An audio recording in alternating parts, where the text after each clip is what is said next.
My name is Penelope Cruz, and I've always believed that when a mother senses something is wrong, really wrong, she doesn't wait for proof. She listens to that ache in her chest, the tightening in her gut, the silence between the words. And that silence came in the form of a voicemail from my daughter Lila. There were no words, just breathing, unsteady, frantic, and underneath it the faintest sound of crying, not hers, a child's. Olive, my granddaughter.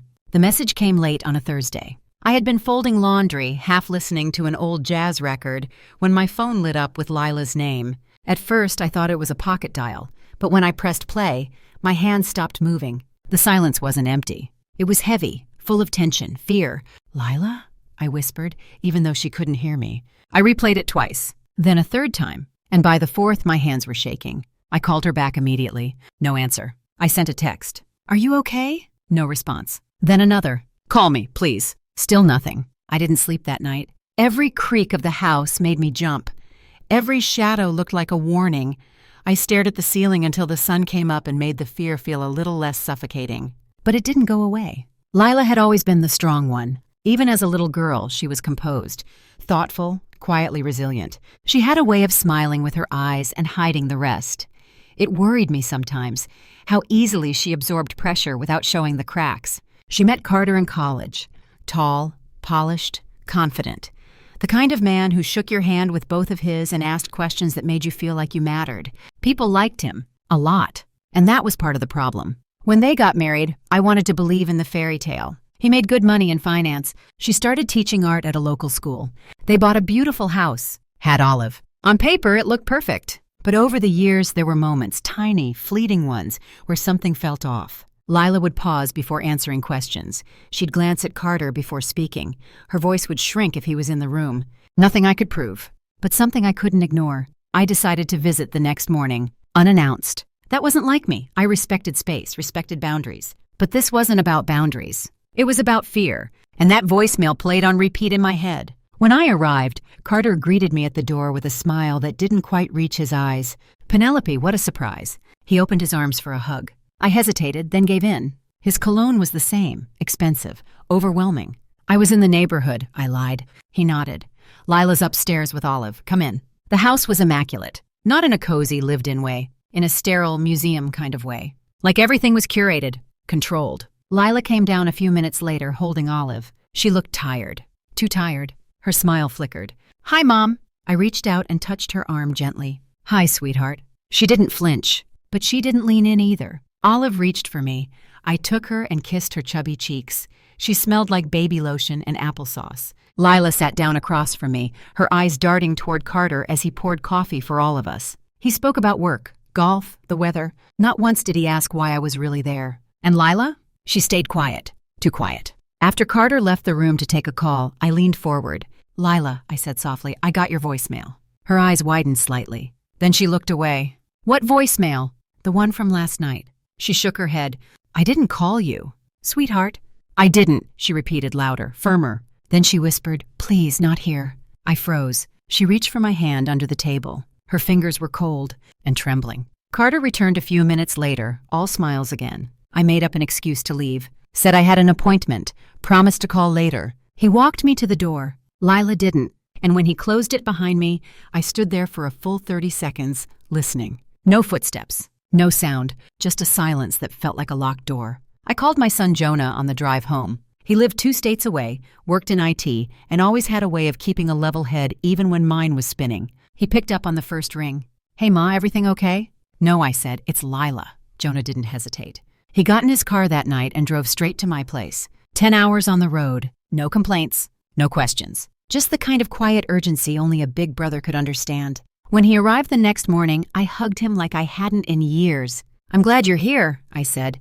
"I always am," he replied. We started simple, digging. Not through trash or secrets just yet, but through Carter's public life. LinkedIn, old college forums, social media posts. His digital life was spotless. Too spotless. No tagged photos. No old friends commenting. Nothing that wasn't curated. "Feels manufactured," Jonah muttered. "He's hiding in plain sight." Then we found something. An article buried deep in a local paper from 10 years ago. A quiet mention of a lawsuit against a financial consulting firm where Carter worked at the time. Allegations of mismanagement. One name stood out. Carter Jensen. He was listed, not as the accused, but as a junior consultant aware of procedural lapses. No formal charges, but enough for a whisper and a resignation. Jonah leaned back in his chair. So he knows how to keep things just this side of legal. I nodded. And how to make people believe he's the good guy.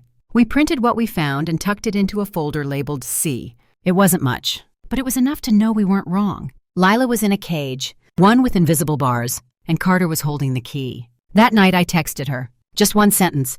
I need to see you alone. She didn't reply. But the next morning my doorbell rang. She stood on my porch, eyes rimmed red, clutching Olive's diaper bag like it was armor. I told him I was going to the store, she said. I have 20 minutes.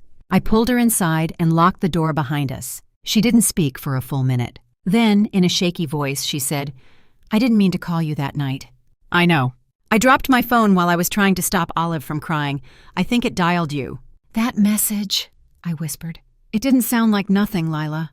Her hands trembled in her lap. He's not who people think he is, Mom. I said nothing. Just let her talk. She told me everything. How he monitored her texts, controlled the bank accounts, dictated what she wore, what she cooked, even how often she could visit the grocery store. He never hit her, but he didn't need to. He made her question her memory, second-guess her instincts, feel small, unworthy, invisible.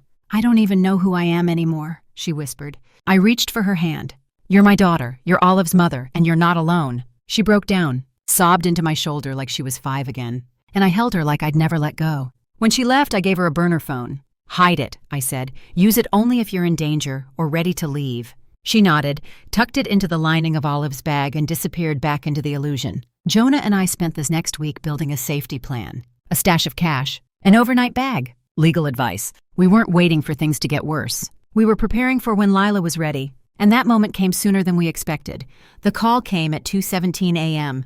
The burner phone lit up on my nightstand, and I knew. It was time. I answered on the first ring. Mom, Lila whispered, her voice shaking. I can't stay. I can't do it anymore. Where are you? In the backyard. He's asleep. Olive's with me. Stay there, I said. Jonah and I are on our way. We drove in silence. No headlights on until we were blocks from the house. When we pulled up, Lila stood in the shadows by the shed, Olive wrapped tightly in her arms. She looked like a ghost. But her eyes? Those were alive. She didn't speak as she got into the car. Jonah drove. I sat beside her in the back, my hand covering hers. When we reached my house, she collapsed onto the couch, Olive still asleep against her chest. Did he hurt you tonight? I asked gently. She shook her head. No, but he saw the grocery receipt. I bought a snack I wasn't supposed to. He didn't yell. He just stared at me for 10 minutes, like he was memorizing my fear. Her voice cracked. I realized I was scared to breathe in my own house. I helped her settle into the guest room, tucked Olive in beside her, and sat on the floor until she drifted into an exhausted sleep. Then Jonah and I went to work. The first step, alert the lawyer. The second, file an emergency custody petition. The third, document everything. Texts, voicemails, photos of bruises, not on her body, but on her soul. In the form of crumpled notes, passive-aggressive messages on the fridge, screenshots of bank statements she was locked out of. She gave us a flash drive. I've been collecting things for months, she said quietly. I just didn't know who'd believe me. I believed her, with every fiber of my being. The news hit Carter like a lightning strike. The day after Lila left, he stormed my front door, pounded on the wood like a madman. Jonah opened it, barefoot and very calm. She doesn't want to see you, he said. You can't hide her from me. Jonah stepped outside. Actually, we can. He handed Carter a piece of paper. A restraining order, filed and approved. Carter's face turned red. This is ridiculous. She's unstable. You're all feeding her delusions. Funny, Jonah replied. That's not what the court thinks. He closed the door. And Carter didn't come back. Lila cried when we told her. Thank you, she whispered, for believing me before anyone else did. I hugged her close. I'll always believe you, baby. She stayed with us for 2 months. Slowly the light came back to her face. She laughed again. Started painting again. Even enrolled Olive in a new preschool. There were tough days, too. Nights she couldn't sleep. Mornings she jumped at shadows. But she was healing. And more importantly, she was free. Lila was the one who asked for it. The meeting. After months of silence, after restraining orders and paperwork and healing, she said she wanted to see Carter. Not for him, she said, for me. I need him to hear me say it's over. I didn't try to talk her out of it. She had found her voice again. And I wasn't about to stand in its way. We met in a neutral location, a quiet corner of the lawyer's office. Lila wore navy slacks, a cream blouse, no makeup. She looked like someone beginning again. Carter arrived late. Of course he did. Still smug, still too confident. Until he saw her. He smirked. "You look well," he said. Lila didn't smile. She didn't say hello. She sat across from him and looked him dead in the eye. "This isn't your show anymore," she said. "You don't control this, or me, or Olive." His smile faltered. "You left without saying goodbye. You silenced me for 5 years." He opened his mouth to argue. She raised her hand. "I'm not here for your excuses." Her voice didn't shake. It didn't rise. It cut. "I'm here to say this. You don't own me, you don't scare me, and you won't raise my daughter to believe this is what love looks like." He blinked. She stood. "I forgive you," she added, "but I will never let you near us again." Then she walked out. The room was silent. I followed behind her. She didn't cry. Not until we reached the car. And when she did, I held her. Not like a broken woman, but like someone who just ran a marathon barefoot and bloody and still crossed the finish line standing. That summer, we moved Lila and Olive into a little townhouse 5 minutes from mine. It had a small garden and sunlight in the kitchen. Lila painted the living room a soft yellow. She hung Olive's art on the fridge. And one day, I watched as she walked barefoot across the grass with a smile that reached her eyes. Jonah came by often. So did neighbors. We laughed more, cried less. And every time I passed the guest room in my house, I smiled, because it was empty. Not because no one needed help anymore, but because they had built something stronger than refuge. They had built a home. I still keep the burner phone in a drawer. Still have that voicemail saved. Just breathing, crying. But now it reminds me of something else. Not fear, not panic, but instinct. The moment everything changed. The moment I became the kind of mother who knew and refused to stay quiet. My name is Penelope Cruz. I am a mother, a protector, and proof that when a woman finds her voice again, the world had better listen.